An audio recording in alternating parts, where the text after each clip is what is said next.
सल्लल्लाहु अलैहि वसल्लम सल्लल्लाहु अलैहि वसल्लम सल्लल्लाहु अलैहि वसल्लम। मेरे प्यारे दोस्तों, मैं इस वक्त एक बात बताना चाह रहा हूं। हमारा ये मुल्क हिंदुस्तान, इस पर कुछ बातें कहूं ना इंशाअल्लाह। आज मेरे दोस्तों देखो माशाल्लाह सब जमा है ना। मैं सिर्फ आपको एक बात बताना चाहता हूं मेरे दोस्तों। आज अगर मैं और आप मिलकर एक गौर व फिक्र करें कि दुनिया में सबसे पवित्र जमीन कौन सी, ये दुनिया फैली हुई है, फैली हुई है, फैली हुई अरबों खरबों माइलों में ये दुनिया चारों तरफ। हाँ मेरे दोस्तों, मशरिक मगरिब शमाल जनूब ये दुनिया फैली हुई है। लेकिन अल्लाह की कसम मेरे दोस्तों, बाद उलमा इस नतीजे पर आए हैं कि दुनिया में सबसे अच्छी जमीन अगर कोई है तो मक्का मुकर्रमा की जमीन। बोलो सुभान अल्लाह, अल्लाहु अकबर, सुभान अल्लाह। बाद उलमा का कहना सबसे अच्छी जमीन वो मक्का की जमीन है, इसलिए कि अगर हमें काबा नजर आता है तो मक्का में नजर आता है, मुल्तजम नजर आता है तो मक्का में नजर आता है। अरे अरे हमें हजर अस्वद नजर आता है तो मक्का में नजर आता है, हमें जमजम का कुआं नजर आता है तो मक्का में नजर आता है, हमें गारे हीरा नजर आता है तो मक्का में नजर आता है, सफा पहाड़ी नजर आती है तो मक्का में नजर आती है, मरवा पहाड़ी नजर आती है तो मक्का में नजर आती है। ये सारी चीजों को देखकर उलमा ने फैसला किया सबसे अच्छी जमीन कौन सी, बोलो ना कौन सी, मक्का। बाज उलमा इस नतीजे पर आए कि सबसे पवित्र जमीन और सबसे पाक जमीन अगर कोई जमीन इस दुनिया में है तो कहो वो मदीना मुनव्वरा की जमीन। तकबीर, बोलो बोलो नारे तकबीर, अल्लाहु अकबर। सबसे पवित्र जमीन मदीना मुनव्वरा की जमीन है, जिसे हम मदीना भी कहते हैं, जिसे मुनव्वरा भी कहते हैं, जिसे मैमूना भी कहते हैं, जिसे तय्यबा भी कहते हैं और जिसे ताबा भी कहते हैं। लेकिन अब सवाल है, उलमा के दो ग्रुप है। बाज़े कहते हैं कि मक्का की जमीन सबसे पवित्र है, बाज़े कहते हैं कि मदीना की जमीन सबसे ज्यादा पवित्र है। उलमा के दरमियान में कॉन्फ्रेंसें हुई, उलमा के दरमियान में मीटिंगें हुई। नतीजा क्या निकला? नतीजा ये निकला थोड़ी देर के लिए मक्का अपनी जगह पर इज्जत वाला, बोलो मक्का अपनी जगह पर इज्जत वाला, मदीना अपनी जगह पर ताज़ीम वाला। लेकिन उलमा, आज अल्लाह की कसम खाकर कहता हूं, अल्लामा शामी रहमतुल्लाह अलैह फतवा आलमगिरी, बड़े बड़े फतावे में यह फैसला आया मक्का अपनी जगह पर अजमत वाला, मदीना अपनी जगह पर अजमत वाला। लेकिन मदीने पाक में वो जमीन का टुकड़ा, मदीने पाक में वो जमीन का हिस्सा जिस पर हमारे आका ताजदारे मदीना मोहम्मद मुज्तबा अहमद मुस्तफा का जिसमें अथर है, का जसद अथर है, जमीन का उतना हिस्सा जिस पर हमारे नबी का जसद अथर है, जिसमें अथर है, उलमा का फैसला है ये जमीन के टुकड़ों में सबसे अच्छा। नारे तकबीर, नारे तकबीर, नारे तकबीर। बल्कि आपको ताज्जुब होगा, उलमाए किराम ने यहां तक लिखा, इमाम मालिक रहमतुल्लाह अलैह फरमाते मदीने में वो टुकड़ा जहां रोज़े अथर है, जहां रोज़े मुबारका है, जहां रोज़े मुक़द्दस है, इमाम मालिक कहते जमीन का ये टुकड़ा तमाम जमीनों से अफजल है, ये जमीन का टुकड़ा काबे से भी अफजल है और ये जमीन का टुकड़ा अल्लाह के अर्श से भी अफजल है। नारे तकबीर, नारे तकबीर, नारे तकबीर। अच्छा, इस नतीजे पर तो आ गए मदीने का वो हिस्सा मुबारका, उस जमीन का कोई मुकाबला नहीं कर सकता।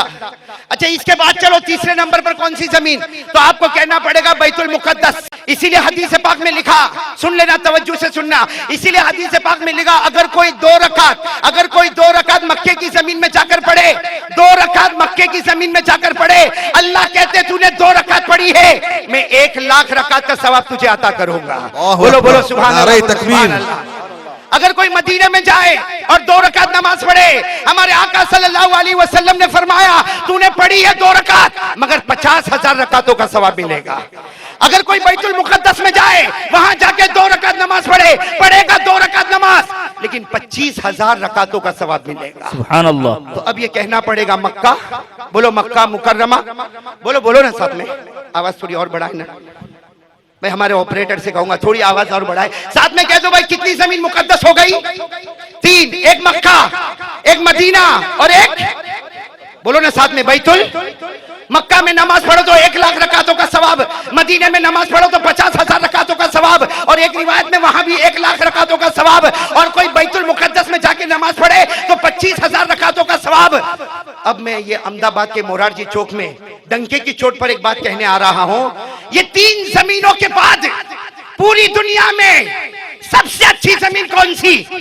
भाई तवज्जो देना, मोरारजी चौक की इस धरती पर, इस भारत की धरती पर, इस हिंदुस्तान की धरती पर आज खुलकर मेरे प्यारों सब लोग अपने कानों से सुनना कि मक्का की जमीन, मदीने की जमीन और बैतुल मुकद्दस की जमीन, उसके बाद अल्लाह की कसम खाऊं तो गलत ना होगा, परवरदिगार की कसम खाऊं तो गलत ना होगा मेरे दोस्तों, अगर अल्लाह ने इन 3 जमीनों के बाद अगर किसी जमीन को पसंद किया तो मुझे कहने दो अल्लाह की कसम वो हिंदुस्तान की जमीन है। अल्लाहु अकबर, अल्लाहु अकबर, वो हिंदुस्तान की अल्लाहु जमीन है। अकबर। आप कहते हो कि कारी साहब ने कैसे कह दिया हिंदुस्तान की जमीन है? ना मेरे दोस्तों, मैं आपको दलील पर दलील, दलील पर दलील पेश करूंगा, और इतनी दलील होगी कि आप सेटिस्फाइड हो जाएंगे और यहां से खड़े होकर कहेंगे हमारी भारत की जमीन और इंडिया की जमीन और हिंदुस्तान की जमीन अल्लाह की कसम बहुत पवित्र जमीन है। आपको दलीलें पेश करना शुरू करूं? बोले हबीब इजाजत? भाई हिंदुस्तान की जमीन सबसे पवित्र है, उसकी सबसे पहली दलील पूरा मजमा साथ में कहे हजरत आदम जन्नत में थे। बोलो हाँ, अरे बोलो ना पूरा मजमा, बोलो ना हजरत आदम कहाँ थे? जन्नत में। अरे जन्नत में थे ना। अल्लाह तबारक व तआला ने फरमाया वकुल्ना या आदम उस्कुन अंता व ज़ौजुकल जन्नह वकुला मिनहा रगदन हैसु शि'तुमा। हजरत आदम जन्नत में थे। अब मेरे दोस्तों सुनना, बहुत लंबा वाकया, मुझे सिर्फ हिंदुस्तान के बारे में बताना। हजरत आदम अलैहिस्सलातु वस्सलाम को अल्लाह तबारक व तआला जब दुनिया में भेज रहे, आज भी तफसीर की किताबों में जाओ, तारीख की किताबों में जाओ, आपको पता चलेगा हजरत आदम अगर जमीन पर उतरे हैं, अरे उतरे हैं और अल्लाह ने नबी बनाया है तो वो हिंदुस्तान की जमीन पर उतरे। अल्लाहु अकबर, बोलो बोलो नारे तकबीर। नारे तकबीर। हजरत आदम कौन सी जमीन पर उतरे? हिंदुस्तान। इसलिए कि तफसीर की किताबों में साफ लिखा है कि हजरत आदम जिस जमीन पर उतरे हैं उसका नाम सुरंगदीप है। उस वक्त हिंदुस्तान फैला हुआ था, आज जिसको हम श्रीलंका कहते हैं, और श्रीलंका में पहाड़ है जिस पहाड़ का नाम कोलंबो है, आज भी उस पहाड़ के ऊपर एक सफेद पत्थर है जिस पर हजरत आदम के उतरने के पांव के निशानात हैं। बोलो बोलो सुभान अल्लाह, बोलो सुभान अल्लाह। तो पहली बात, हजरत आदम उतरे हैं तो कौन सी जमीन में? और एक अजीब बात बताऊं, शायद आप लोगों ने कभी नहीं सुनी होगी, इसलिए कि मैंने भी जब सुना तो पहली मर्तबा सुना। हजरत आदम जब जन्नत से आए तो कुछ पत्ते लेकर आए। कहां के पत्ते लेकर आए? जन्नत के पत्ते लेकर आए। हजरत आदम अलैहिस्सलातु वस्सलाम जन्नत के पत्ते लेकर आए। ये हिंदुस्तान की धरती पर हजरत आदम अलैहिस्सलातु वस्सलाम जन्नत के पत्ते लेकर आए, और अल्लाह ताला की तरफ से हुक्म होता गया कि ये हिंदुस्तान की जमीन पर फैला दो, ये हिंदुस्तान की जमीन पर फैला दो, ये फला जमीन पर फैला दो, ये फला जमीन पर फैला दो। मेरे दोस्तों, आज भी तारीख बताती है कि मालूम नहीं हिंदुस्तान की कौन कौन सी जमीन में हजरत आदम ने जन्नत के पत्तों को फैलाया होगा। ये हिंदुस्तान की जमीन वो जमीन है जिसने जन्नत को भी छुआ है, जिसने जन्नत को भी छुआ है। इसलिए कि जन्नत के पत्ते हिंदुस्तान के मुख्तलिफ जमीनों में फैलाए गए। और आज मेरे दोस्तों वो अलग बात है, लेकिन आपको मानना पड़ेगा, मुझे मानना पड़ेगा, आसाम से लेकर चेन्नई तक, आसाम से लेकर मद्रास तक, आसाम से लेकर केरला तक, ऐसे ऐसे ऊद हिंदी अल्लाह तबारक व तआला ने जंगलों में ऐसे दरख्त पैदा किए जिसको आज हम ऊद कहते हैं, जिसको हम संदल कहते हैं। आज कसम से कहना पड़ेगा, पूरी दुनिया में सबसे भारी ऊद अगर कोई है तो वो हिंदुस्तान का ऊद है। अल्लाहु अकबर। लोग सऊदी जाते हैं, वहां से इतर लेकर आते, मौलाना हबीब सऊदी से ऊद लेकर आया, लेकिन मालूम नहीं ऊद यहीं से तो वहां गया था।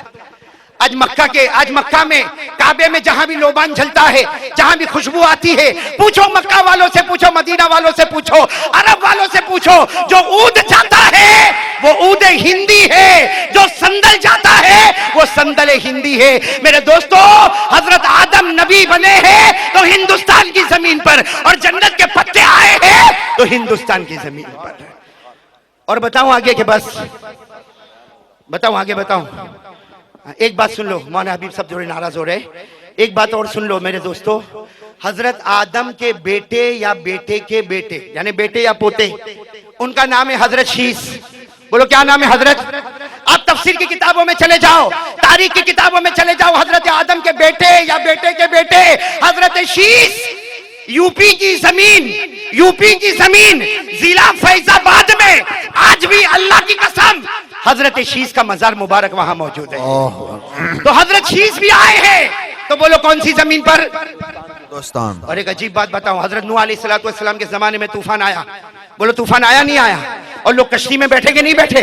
अरे बोलो ना, कश्ती में बैठे ना, सबने कश्ती में बैठी और दुआ पढ़ी, बिस्मिल्लाहि मजरेहा व मुरसाहा। अरे हजरत नूह अलैहिस्सलाम के जमाने में कश्ती में बैठे और वो कश्ती चली 7 दिन और 7 रात तक चली, एक रिवायत के मुताबिक चली, लेकिन जाकर ठहरी एक पहाड़ पर। बोलो ना, हजरत नूह की कश्ती कहां ठहरी? कुरान करीम ने उस पहाड़ का नाम लिया वस्तवत अलल जूदी। कुरान करीम कहता है कि हजरत नूह की कश्ती जिस पहाड़ पर ठहरी वो पहाड़ है जूदी। और जूदी पहाड़, तारीख उठाओ, हिंदुस्तान के अयोध्या के करीब जो पहाड़ है उसमें एक पहाड़ जूदी पहाड़ है। तो हजरत नूह के कदम आए हैं, वो भी हिंदुस्तान की जमीन पर आए हैं। हजरत शीश आए हैं तो हिंदुस्तान की जमीन पर आए हैं। और मेरे प्यारे दोस्तों, हजरत आदम आए हैं तो हिंदुस्तान की जमीन पर आए हैं। और मेरे दोस्तों, एक आखिरी बात, फिर मैं मेरे मुद्दे पर आ जाऊं। आखिरी बात, ये इलाहाबाद में 2 नदियों का संगम होता है। हाँ बोलो ना, कौन कौन सी? गंगा जमुना। लोग कहते गंगा जमुना सरस्वती, सरस्वती गुमनामी है। 2 नदियों का संगम होता है, बोलो कौन कौन सी? गंगा और जमुना। आप वहां पर जाओ, आपको पता चलेगा कि जमुना का जो पानी है वो सफेद कलर का है, आसमानी कलर का है, सिल्वर कलर का है, और गंगा का जो पानी है वो गोल्डन कलर का है, वो सुनहरे कलर का है। अरे दोनों नदी जब एक जगह पर मिलती है, ये गंगा है और ये जमुना है, इसका कलर सिल्वर है और गंगा का कलर गोल्डन क्यों है, सुनहरा क्यों है? दुनिया के सब पानी का कलर आसमानी कलर होता है, तो गंगा का पानी सुनहरे रंग का क्यों हो गया? मेरे दोस्तों, हमारे उलमा में से एक नानोतवी आलिम जिनके बारे में लिखा, उनका मुराकबा जबरदस्त था। वो गंगा के किनारे गए और उन्होंने मुराकबा किया। ये मुराकबा तसव्वुफ की बात है। मुराकबा किया, उनको कशफ हुआ, वो गंगा जहां से बहती है वहां चले, वो कोराकम के पहाड़ों में, हिमालय के पहाड़ों में चले। उन्होंने कसम खाकर कहा, जहां से गंगा नदी निकलती है वहां न जाने कम से कम 15 नबियों की कब्रें मौजूद हैं। अकबर, नारे तकबीर। 15 नबियों की कब्रें, जहां से गंगा सागर निकलता है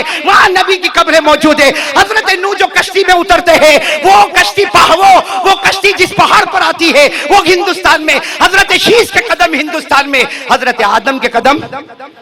बल्कि मेरे दोस्तों, ये पंजाब हरियाणा, जहां अल्लामा किनका मजार मुबारक है, मुजद्दिदुल मिल्लत शेख सरहिंदी रहमतुल्लाह अलैह, ये पंजाब में सरहिंद शरीफ से 14 किलोमीटर पर जाओ, एक गांव आता है जिस गांव का नाम है बरास।